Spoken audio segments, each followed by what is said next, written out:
Bom dia, mais uma manhã com Deus, priorizando a palavra de Deus. E nesta manhã do dia 26 de outubro, nós vamos meditar de Marcos, do capítulo 4 ao capítulo 6. E que a paz do Senhor encha o teu coração nesta manhã. A parábola do semeador, nós já vimos a palavra do semeador em Mateus capítulo 13, né? Lá nós temos a parábola e a explicação. Igualmente temos aqui no livro de Marcos. Voltou Jesus a ensinar à beira-mar e reuniu-se numerosa multidão a ele, de modo que entrou no barco, onde se assentou, afastando-se da praia, e todo o povo estava à beira-mar na praia. Assim, lhe ensinava muitas coisas por parábolas, no decorrer do seu doutrinamento. Ouvi, eis que um semeador saiu a semear. E, ao semear, uma parte da semente caiu à beira do caminho. As aves comeram. Outra caiu em solo rochoso, onde a terra era pouca. Logo nasceu, visto não ser profunda a terra, morreu. Saindo, porém, o sol, queimou essa semente, esse broto que estava surgindo, porque não tinha raiz profunda, ela secou-se.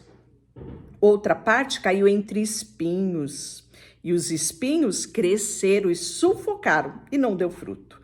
A outra caiu em boa terra e deu fruto, vingou, cresceu, produziu a 30, 60, 100 por um.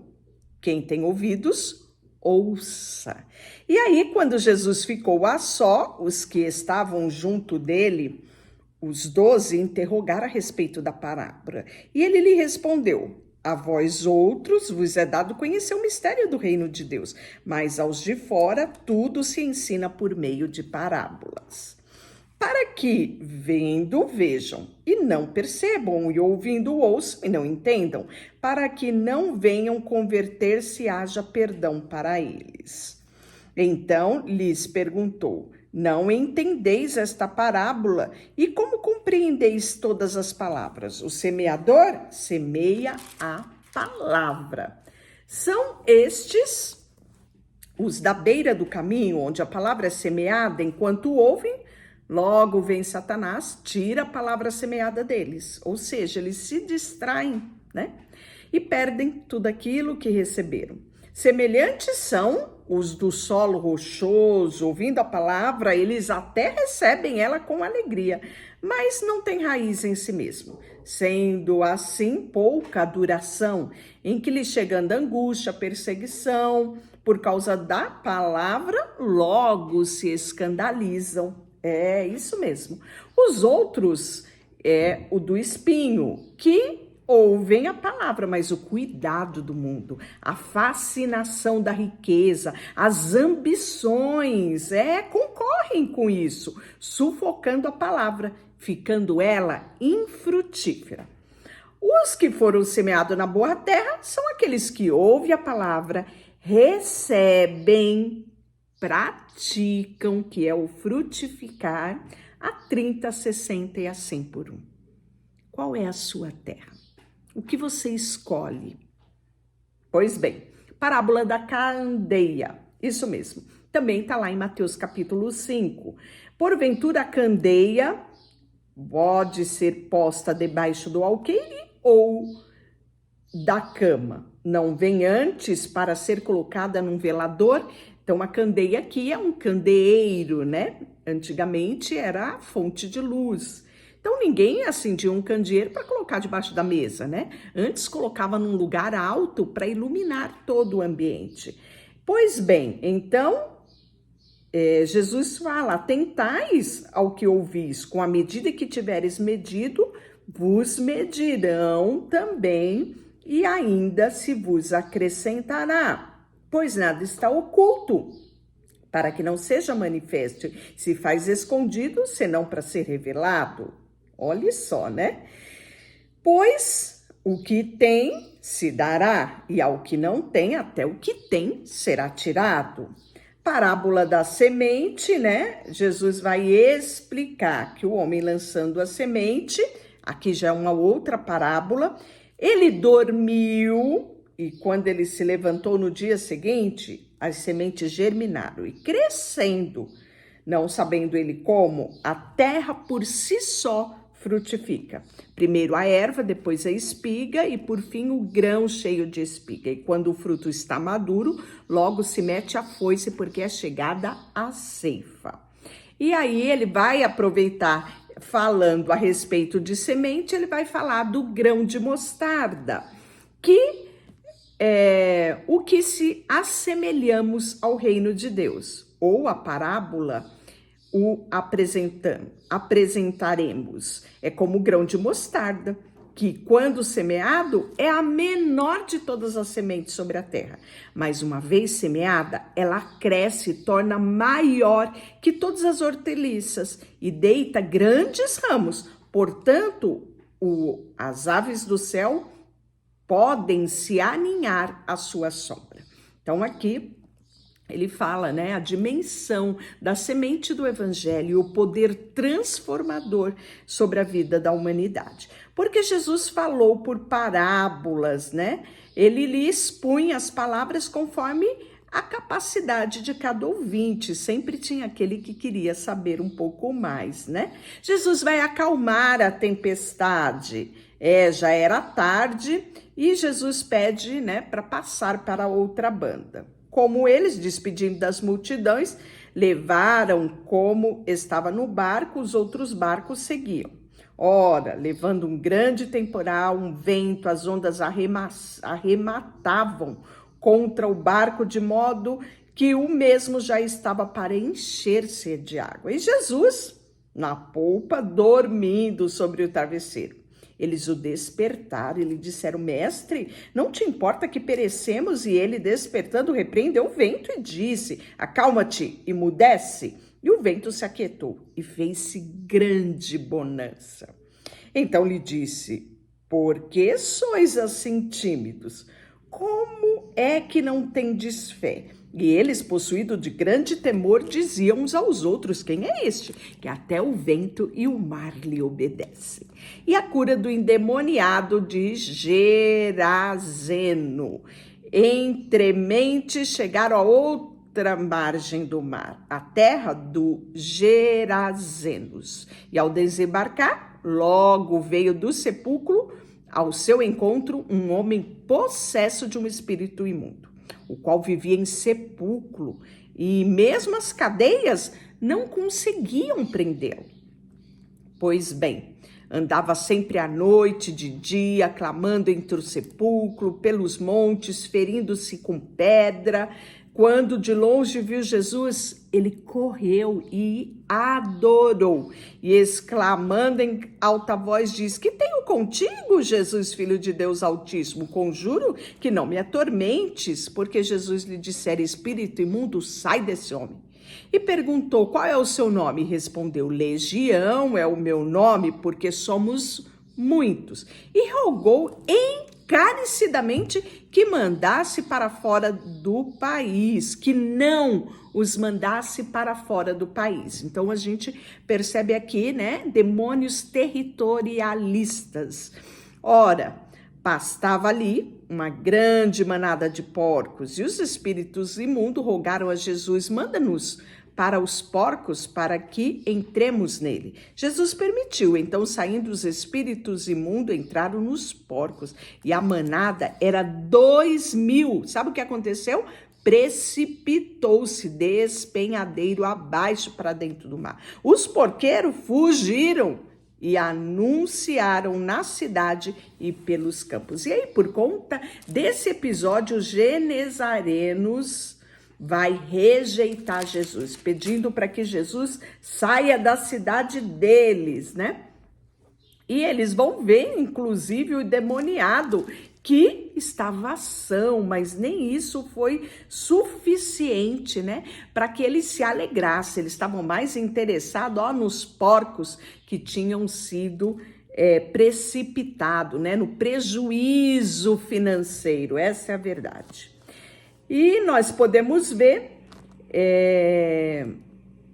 o pedido de Jairo. Aqui, né, nós temos no capítulo 5, lá em Mateus, está no capítulo 9. Tendo Jesus voltado ao barco para o outro lado, afluía grande multidão, e ele estava junto ao mar, e eis que chegou a ele um dos principais da sinagoga, chamado Jairo. Vendo, prostrou-se aos seus pés. E insistentemente ele suplicou: minha filhinha está à morte. Vem, pois, impõe as mãos sobre ela para que seja salva e viverá. E Jesus foi com ele. E grande multidão o seguia, comprimindo ele. E aconteceu que certa mulher que havia 12 anos, olha que interessante, a filha de Jairo tinha 12 anos e essa mulher também tinha 12 anos, que ela sofria de uma hemorragia. Em outras versões, fala-se de um fluxo de sangue.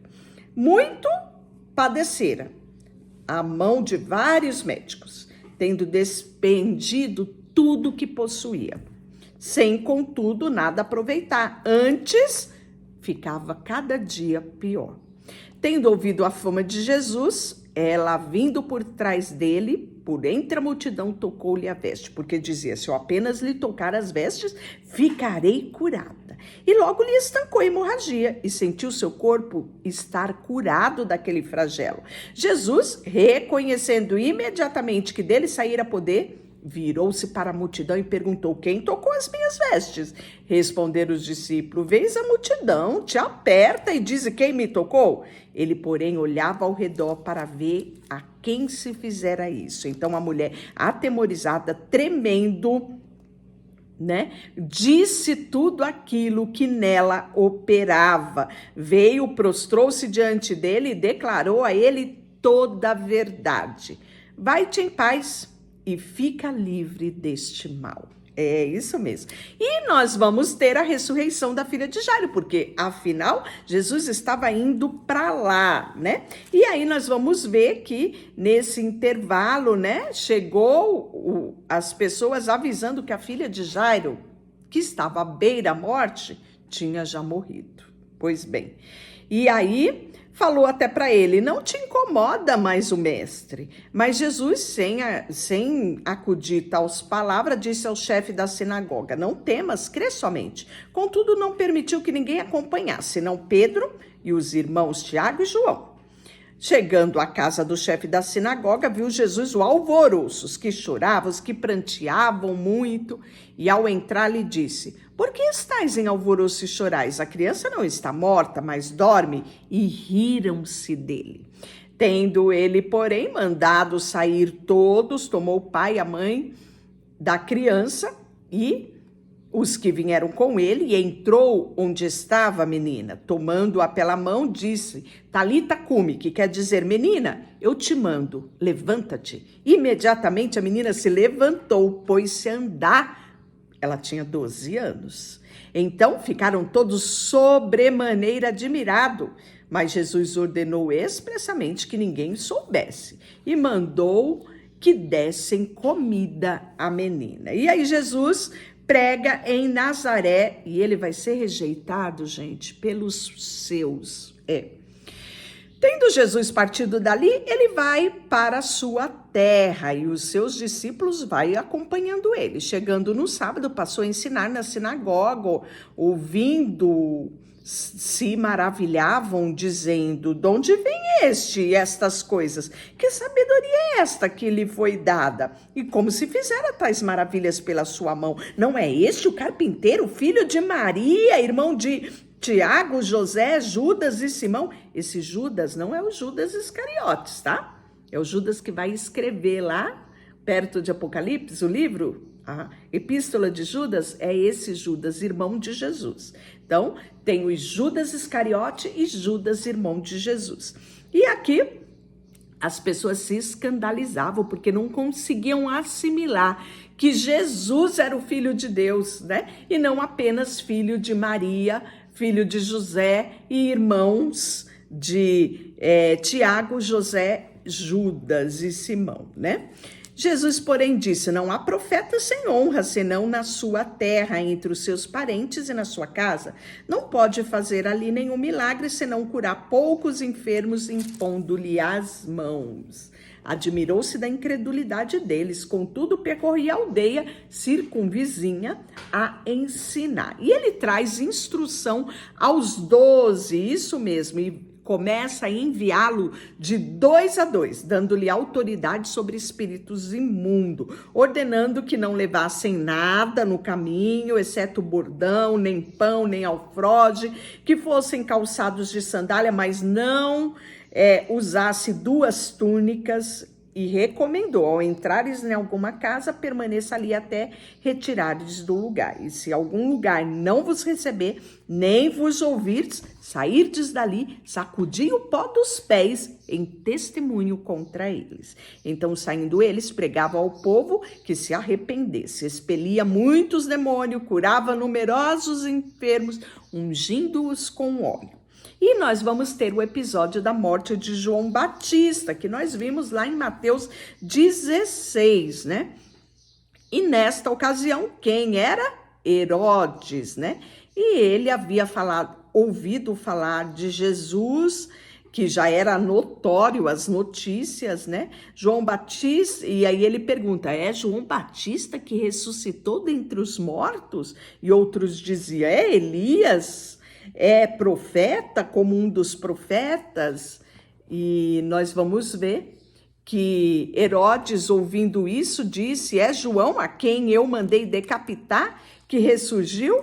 Porque o mesmo Herodes, por causa de Herodias, sua mulher, irmão de Filipe, porquanto Herodes se casou com ela, mandara prender João e atá-lo no cárcere, né? Já falamos a respeito disso, que por ocasião do aniversário de Herodes, a filha de Herodias dançou, né? Isso agradou a Herodes e ele deu a ela o poder de escolher um presente, E o que ela escolheu? A cabeça de João Batista numa bandeja, né? Então foi dessa forma que João Batista foi morto no cárcere. E a primeira multiplicação dos pães e dos peixes, né?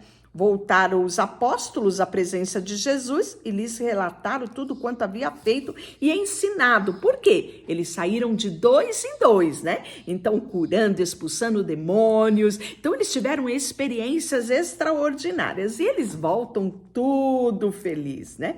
E vinde repousar um pouco à parte num lugar deserto, porque eles não tinham tempo nem para comer, visto serem numerosos os que iam e vinham. Então foram a sós ao barco para um lugar solitário. Muitos, porém, os viram partir, reconhecendo, correram para o lá, a pé de todas as cidades, e chegavam antes deles. Ao desembarcar, viu Jesus uma grande multidão, compadeceu-se, porque eram ovelhas que não têm pasto, e passou a ensiná-las muitas coisas, né?